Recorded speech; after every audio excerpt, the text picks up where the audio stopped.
But this next guy I'm going to bring up, he is actually a bartender here at Westside Comedy. He's very funny. You're going to really enjoy him. Let's hear it for Judd Cherry!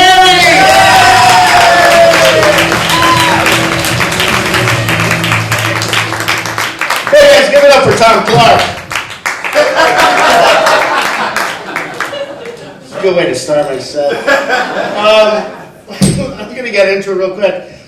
I hurt my back recently, not doing anything cool. I was lifting an IKEA bookcase, and I have to go for physical therapy now, and my therapist the other day says that she wants me to start doing Kegels to help relieve the pain.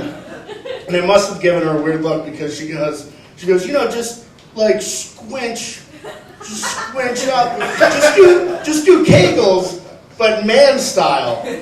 Now, I'm not a doctor. I'm pretty sure squinch and man style are not the medically appropriate terms we've thrown around that. And here's the worst part about it, though, is I knew exactly how to do them without her showing me. Let me tell you something, guys. You haven't lived until you're single, sitting home alone, eating Cheetos, flexing your imaginary vagina.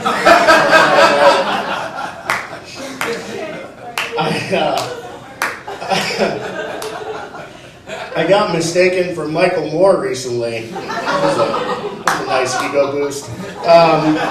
This woman came up to me at a movie theater and she was like, I really enjoyed your last film. And by the way, if you're not familiar, Michael Moore is a very talented documentary filmmaker. He's also a big fat face. And so the creative in me was like, oh wow, she appreciates my filmmaking.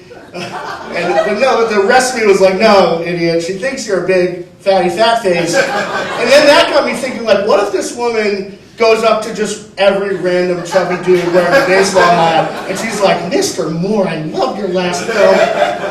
That'd be like me going up to every black guy and being like, Urkel? What happened to you, man?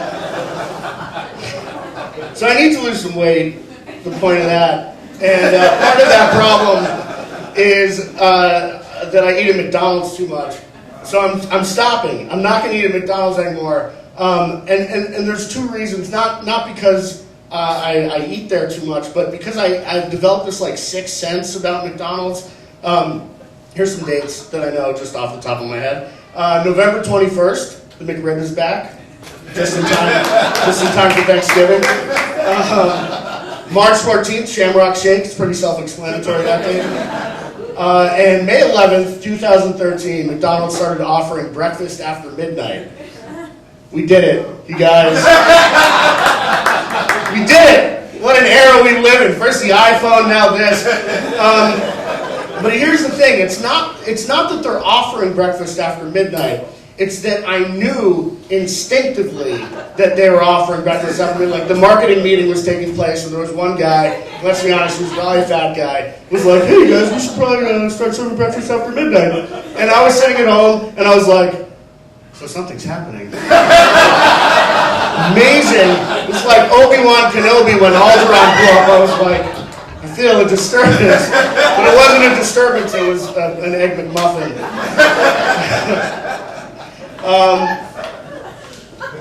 By round of applause, how many of you guys give money to homeless people when they come in? A lot of you. All right. I'll pick somebody around you, sir. What's your name? Ben? So when you give money to the homeless guys that ask you, or the homeless people, do you just give it to them to get them to leave you alone, or do you give it to them and like have a conversation and the first? Okay. All right. So you're like everybody else. Nobody's judging you except everybody. Well, I don't have money, but I do have a lot of time, and I have guilt. So, and I bartend here, as Tom said, and when I go on break, it's in the alleyway in Santa Monica, which is like homeless guy mecca. They're like homeless dudes in Detroit, they're like, the alleyways in Santa Monica, California, they stretch for as far as the eye can see. There's doorways that sleep 3, 4 people, the tourists, Sacagawea dollars, like candy. I don't really know why all the homeless guys in Detroit talk like 40s gangsters. So on one particularly fruitful evening, I was outside, playing Candy Crush on the chocolate levels. Fucking suck. And this guy came up who would probably fall into the definition of crazy. Not like a loose definition, but a full-on, like, firm, he's crazy. We'll give him a name. It was Hank. He was black, which is not important to this part of the story, but it comes into play later. And so Hank comes up to me and he's like, hey man, got a minute to talk? And I was kind of stuck. I wanted to give him the brush off, but then I had the guilt, which is in the form of my mom's voice. And like Dave has his mom's Jewish guilt voice, I have mine. And she's like, you should talk to him, Judd. You never know what he's going to see, but he might be able to help you out. He could be a nice person. My mom talks like a 40s gangster too. So I said, okay, all right, Hank, let's talk. And he goes, what do you know about spawning? And I was like, okay, like salmon spawning? And he was like, whoa, I didn't even think about that. Okay, yeah, like salmon spawning, but instead of baby salmon, they're full-grown salmon. And instead of salmon, they're you. Like exact replicas of you. And everything you do and say here, they do and say here. What if one of them time traveled?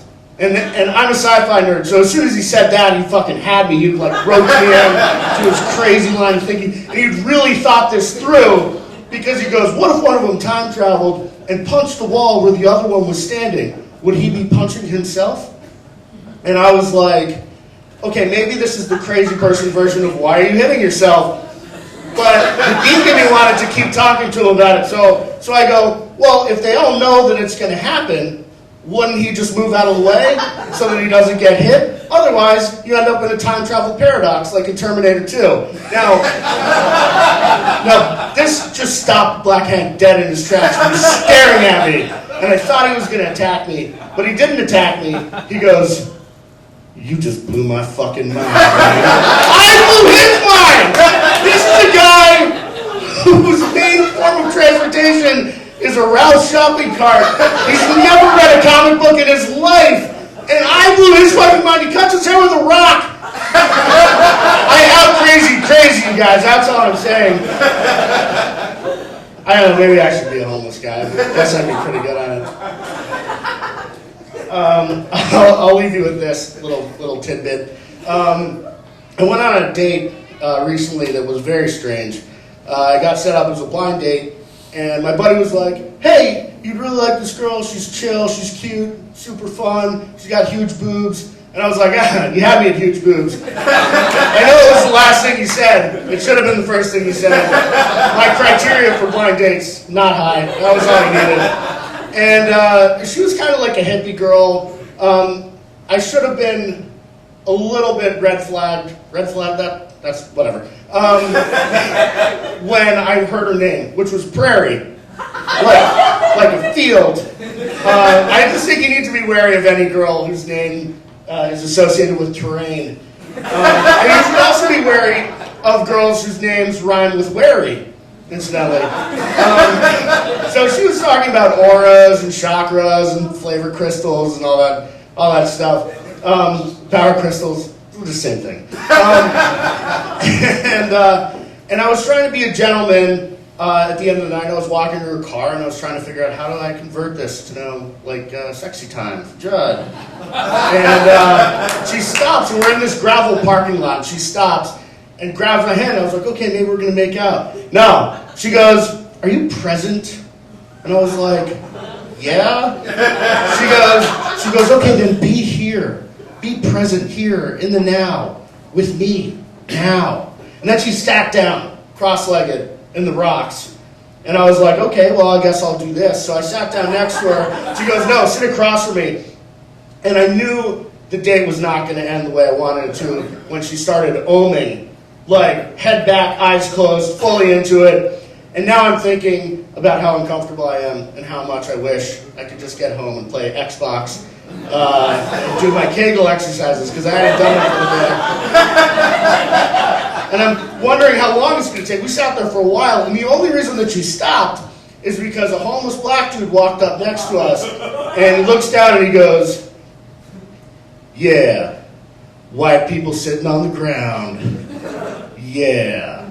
And I looked up, and for half a second I was like, Black Hank? I wish it was him or one of his spawns.